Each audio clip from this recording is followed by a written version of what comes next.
আসসালামু আলাইকুম ওয়া বারাকাতুহু। প্রিয় দর্শক, আজকে আমরা আলোচনা করব 25টি অভ্যাস সম্পর্কে, যা আপনাকে আমাকে জাহান্নামে নিয়ে যাবে।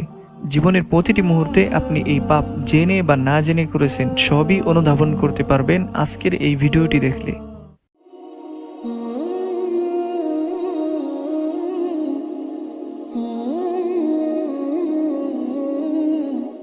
আমাদের খুব পরিচিত 25টি স্বভাব যার কারণে আমরা জাহান্নামী হতে পারি। নম্বর 1, কেউ একজন একটা কথা বলল কাউকে না বলার জন্য, কিন্তু কাউকে না বলা সত্ত্বেও আপনি সেটা অপরজনকে বলে দিলেন। এটা আমানতের খেয়ানত, এটা মুনাফিকি করা। জাহান্নামের উদ্বোধন হবে মুনাফিক লোকদের দিয়ে, কাফের মুশরিক দিয়ে নয়। নম্বর 2, আপনি গুলশানে দাঁড়িয়ে কাউকে মোবাইল ফোনে বললেন আমি তো মতিঝিল চলে এসেছি, এটাও মুনাফিকি। নম্বর 3, কোনো ব্যক্তিকে এই কথা বলা, কিছুদিন আগেও তুই আমার কাছে আসতে একটা চাকরির জন্য, চাকরি দিলাম, আজকে টাকা হয়েছে সব ভুলে গেলি। রাসূলুল্লাহ সাল্লাল্লাহু আলাইহি সাল্লাম বলেছেন এই জাতীয় কথা বলার পরিণাম জাহান্নাম। নম্বর 4, রাস্তা দিয়ে যাওয়ার সময় একটা মেয়ের দিকে ইচ্ছাকৃত তাকালেন, মেয়েটা ইসলামী পোশাক পরা না থাকলে উভয়ে জেনাকারী। নম্বর 5, আপনি জীবিত এবং সুস্থ থাকা অবস্থায় যদি আপনার স্ত্রী বেপরদা হয়ে বাজার করে অথবা ঘোরাফেরা করে, তাহলে আপনি দাইয়ুস, আর দাইয়ুসের অবস্থান সরাসরি জাহান্নামে। নম্বর 6, সন্তান বড় হয়েছে অথচ তাকে পর্যাপ্ত ধর্মীয় শিক্ষা দেননি, নামাজের জন্য তাগাদা দিচ্ছেন না, এই সন্তান জান্নাতে যাওয়ার সম্ভাবনা প্রবল, কিন্তু তার বাবার জান্নাত পাওয়ার সম্ভাবনা অনেক কম।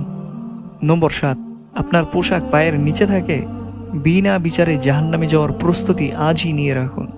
নম্বর 8, কারো হক নষ্ট করেছেন বা দুর্নীতি করে টাকা ইনকাম করেছেন, যদি আখিরাতে বাঁচতে চান তবে যার টাকা বা হক তাকে ফেরত দিন, নইলে আখিরাতে সে আপনার সমস্ত নেক আমল ধরে টান দিবে।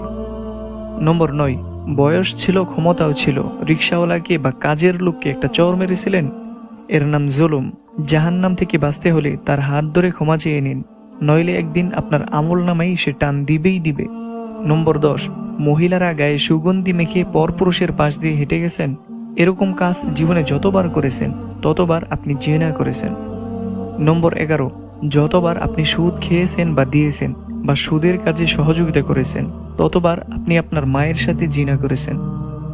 নম্বর 12, যতবার আপনি কোনো অমুসলিমকে খাইয়েছেন বা উপকার করেছেন ততবার আপনি দানের সওয়াব পেয়েছেন। আর যতবার আপনি তার ধর্মীয় অনুষ্ঠানে গিয়েছেন বা তাকে মেসেজ দিয়ে শুভেচ্ছা জানিয়েছেন ততবার আপনি শিরক করেছেন। আখিরাতে বিচার ছাড়া আপনি জাহান্নামী, তবে তাওবা করলে বেঁচে যাবেন, তাই আজই তওবা করুন। নম্বর 13, যতবার আপনি জন্মদিন, মৃত্যুদিন, বিবাহবার্ষিকী বা কোনো দিবস পালন করেছেন ততবার আপনি বেদাআত করেছেন। রাসূলুল্লাহ সাল্লাল্লাহু আলাইহি সাল্লামের সুপারিশ আপনার জন্য প্রযোজ্য নয়। নম্বর 14, ভিক্ষুক সে বন্ড হোক বা আসল হোক, সে যদি বলে আল্লাহর ওয়াস্তে আমাকে কিছু দিন, আপনার কিছু হলেও তাকে দিতে হবে, না দিলে গুনাহ হবে। আর যদি বলে ভাই আমাকে কিছু দিন অথবা আমাকে সাহায্য করুন, তাহলে মনে চাইলে আপনি তাকে দিতেও পারেন কিংবা নাও দিতে পারেন, কিন্তু আল্লাহর ওয়াস্তে বললে আপনাকে দিতেই হবে, না দিলে গুনাহ হবে। নম্বর 15, স্ত্রী বা শ্বশুরবাড়ির লোকেদের প্ররোচনায় আপনার মা বাবাকে অবহেলা করেছেন, আপনি এখনো জাহান্নামে যাননি, কারণ আপনি এখনো মরেননি। নম্বর 16, অফিসের কাজে ফাঁকি দেন, মাস গেলে বেতন নিচ্ছেন, আপনার এই ফাঁকিবাজির খেসারত নেক আমল দিয়ে পূরণ করে দিতে হবে। নম্বর 17, ধূমপান বা যে কোনো নেশাদার দ্রব্য দিয়ে নেশা করেছেন, পরবর্তী 40 দিন আল্লাহ আপনার উপর নারাজ থাকবেন। নম্বর 18, নিয়মিত ওয়াদা ভঙ্গ করেন, আপনি মুনাফিক, জাহান্নামের উদ্বোধন হবে মুনাফিক দিয়ে, কাফের মুশরিক দিয়ে নয়। নম্বর 18, কর্মচারীকে চুক্তি ঘন্টার চেয়ে অতিরিক্ত খাটিয়েছেন, কিছু দেননি, আপনাকে দিতে হবে একদিন, হয়তো আপনার আমল নামার পুরোটাই। নম্বর 20, দলীয় দাপটে 1 ফুট জায়গা অন্যায়ভাবে দখল করেছেন, আযাবের ফেরেশতারা শুধু আপনার মৃত্যুর জন্য অপেক্ষা করছে। নম্বর 21, দান করার সামর্থ্য আছে কিন্তু দান করেন না, আপনাকে খুবই ভয়াবহ মৃত্যু যন্ত্রণা দেওয়া হবে। নম্বর 22, কোনো ব্যক্তি বা প্রতিষ্ঠান থেকে ঋণ নিয়েছেন কিংবা চাঁদাবাদি করেছেন অথবা ঘুষ নিয়েছেন কিন্তু ফেরত দেননি, আমলনামা ভারী করুন, কারণ আপনার নেকি দিয়েই একদিন এই ঋণ শোধ করতে হবে।